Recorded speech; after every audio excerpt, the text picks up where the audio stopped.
Hey friends, how are you? Hope you're well. Yes, the Santa hat's out. Woohoo! It means that it's December TBR time. This is kind of the only time that I will probably do almost a physical TBR. I have tried them in the past, and sometimes they work, sometimes they don't. I'm going to caveat this with saying that these are the books that I would like to read this December. Whether or not I get to all of them, I don't know. If you watched my weekend reading plans video, then for the weekend of the 2nd to the 4th of December, you will know that my reading is slowed down. And if I don't get to all of these books, then that is absolutely fine by me. I just want to really savour them this year. I know I've been reading a lot this year, and maybe I don't savour as much as I should. So I'm definitely going to be savouring this year, this Christmas time. So what am I planning to read? I've already started, and that's Winter House by Joanne DiMaio. I am really, really enjoying this. I love her winter series. So yes, I'm reading that one. Then I have 12 Dates of Christmas by Charlie James, and it says in this one, bored by years of underwhelming dating experiences, copywriter Grace McGovern combines a love of Christmas and longing for a romance into the ultimate romance novel, where the heroine is swept off her feet one Christmas by tender, thoughtful romance and utterly unrealistic dates. When Grace has a chance meeting with an attractive man, she's charmed by their conversation and fun dates until warning bells jingles. He couldn't be taking cues from her book, could he? Oh, this sounds so fun. That does really sound a fun read. Then we have Home Sweet Christmas by Susan Mallory. I really like Susan Mallory, I have to say, and I'm really looking forward to this one. So returning to her hometown of Wishing Tree is definitely temporary for Cameron. She can't wait to leave and get back to her real life until she meets Jake. Suddenly Cameron starts to see the town and its Christmas traditions differently. She thought she'd put her future on hold, but maybe her real life was here all along, waiting for her to come home. So yeah, that sounds really good. We then have Merrily Ever After by Kathy Bramley. This is the sequel to the Merry Christmas Project that I read last year. So Mary has always wanted a family to spend Christmas with, and this year her dream comes true, as she says "I do" to father of two Cole. But as she juggles her rapidly growing business, wedding planning, and two new children in her life, her dreams begin to unravel. Oh, I hope this is going to have an HEA. I think it should be compulsory that Christmas books have an HEE.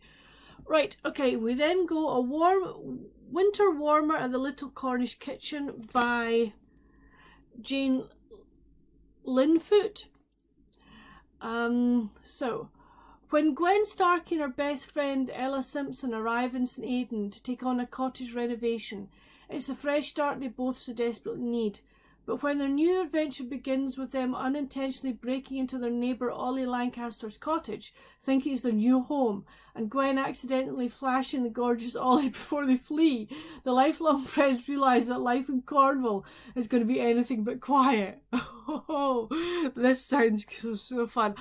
If you know me, I am a sucker for books that are set in cafes, books that deal with cottage renovations or anything, or in renovations. I just love those. The next book for me is a bit of a question mark. It's The Christmas Bookshop by Jenny Colgan. If you saw my video a couple of weeks ago, you know that myself and Rebecca, the Colourful Book Nester, read Jenny Colgan's The Bookshop on the Corner, and you know that I had some issues with it, etc. So I'm really not sure about this one, I have to say. So it says, Carmen does not like accepting help, least of all from her perfect in every way older sister, Sophia. But Carmen needs a job fast, and Sophia happens to know where she can find one. Mr. Macready's bookshop is in trouble. Dusty bookshelves are in disarray, and the old bell above the door hardly ever announces a new customer. If Mr. Macready doesn't turn things around by Christmas, he will be forced to sell. Carmen is his last hope. So it sounds really good. in a premise, it sounds really good, so fingers crossed. Then we have It's a Wonderful Christmas by Brian Mooney. I really like his books, and this one sounds really delightful. Who is this secret Santa? A secret Santa in a small New England town has been making headlines for years in newspapers worldwide by donating hundreds of thousands of dollars every year. Who is it? Everybody wants to know, especially Margot Stone, the publisher of the New York Chronicle. She wants a story for her Christmas Eve front page. So that sounds really, really interesting. Then we have Dreaming of a Heartlake Christmas by Sarah Robinson. So, to raise enough money to start her own business, Nola Bennett needs to sell the castle, her beloved grandmother's historic house, and get back to the city. But Heartlake's most eligible bachelor is insisting she hang on to the property. He may not be one of the hottest, grumpiest men she's ever seen, but Nola has no time to pine over her high school crush. Woo-hoo-hoo! That sounds good. Then Hope at Christmas by Nancy Nagel. I really like her Christmas books. So Sydney Ragdale is looking for a fresh start after divorce. Returning to her childhood home of Hopewell, North Carolina is just what her soul needs. Praying some Christmas magic will follow her, Sydney moves with her daughter to a farmhouse that once belonged to her grandparents. Soon she finds solace working at the Book Bee, her favourite bookstore. Oh yes, please. So really looking forward to that one. Then we have My Kind of Christmas by Janet Daly. Returning to Branding Iron, Texas is Travis Morgan's last resort, and the abandoned ranch he inherited isn't much more welcoming than the prison cell where he spent the last 3 years doing time for a tragic accident. Completely without funds or family, Travis finds celebrating Christmas is the last thing on his mind, but there is no escaping the holiday spirit in this close-knit little town. Not with Branding Iron's long-time Santa retiring, and sweetly stubborn Mayor Maggie Delaney determined to find a replacement. Oh, that sounds so good. The next 6 books I will be using for the category Christmas readathon that is being hosted by Sarah, the bookish knitter, and I think it's Storm from Storm Reads. I will leave Sarah's announcement video in the description down below. So there is a bingo card, and I don't know what these books will fit the prompts for, but I'm going to just take part by reading category anyway. So the first one is The Christmas Cottage by Christine Rimmer. By the book's success story, Alexander Herrera's got it all mapped out. Partner at a law firm, high-powered career. But when her birth father leaves her an unexpected inheritance, prompted by a random fortune cookie, she impulsively walks away from her entire life. And now that she's snowed in with Wes Wright, she's learning that lightning really can strike twice. Oh, this sounds good. Ooh-hoo-hoo. Then we have another one of my favourite authors, Rochelle Aller's Christmas at the Chateau. Executive chef Viola Williamson has to have the kitchen up and running by the time the Bainbridge House restoration is complete. Working closely with Dom Shaw, Viola is struck by her hotter than mulled cider attraction to her family estate's handsome caretaker. Oh, that does sound good as well. Then I have another Christine Rimmer. I do like her, and that's a temporary Christmas arrangement. So neither Harper Bravo nor Linton Stryker are planning to stay in Valentine Bay. She's got big city career plans, and he's trying to figure out how to balance work and caring for his orphan niece and nephew. But when Lincoln moves in next door and needs a hand, cash-strapped Harper can't help but step in. Oh, that sounds so good. Then we have A Small Town Christmas Challenge by Suzanne Dietz. When she inherits a beautiful historic house, nurse Leah Dean knows selling it could solve all her problems, but there's just one catch. She and co-owner Paston Benter Hunt must co-host the gingerbread gala at the home first. Oh, that does sound really interesting. Then another one of my favourite authors, Melissa McClone.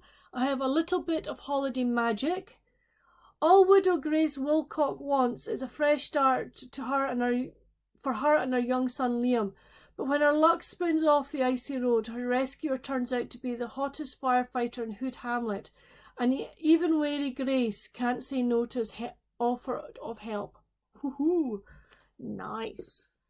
And then we have a Snowbound Cowboy Christmas by Amanda Renee.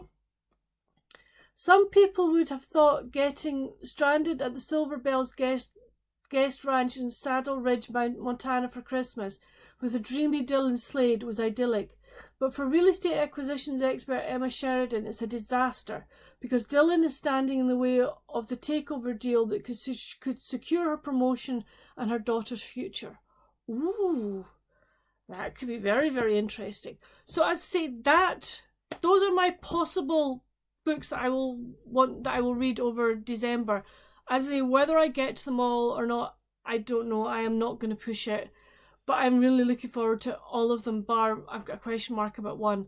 But we'll see what happens. I'm definitely looking forward to the category romance ones. They sound really good. But I will mix and match. But yeah, so have you read any of those? Please let me know down below what you thought of them. No spoilers, please. Are you reading Christmas books? And if you are, I would love to know what you're reading. I am always on the hunt for new Christmas books because you know me, I will read Christmas books all year round. But so if I can increase my collection, I am more than happy. But I hope you've enjoyed this video, friends. And until my next one, stay safe and happy reading. Bye. Editing Fiona here again. I forgot to mention in my video, I'm also doing 2 buddy reads in December. One with Lizzie from Lizzie Faye Loves Books. We are reading Christmas at Carrington's by Melody Carlson. We haven't set a date for that yet, but we're going to be reading that.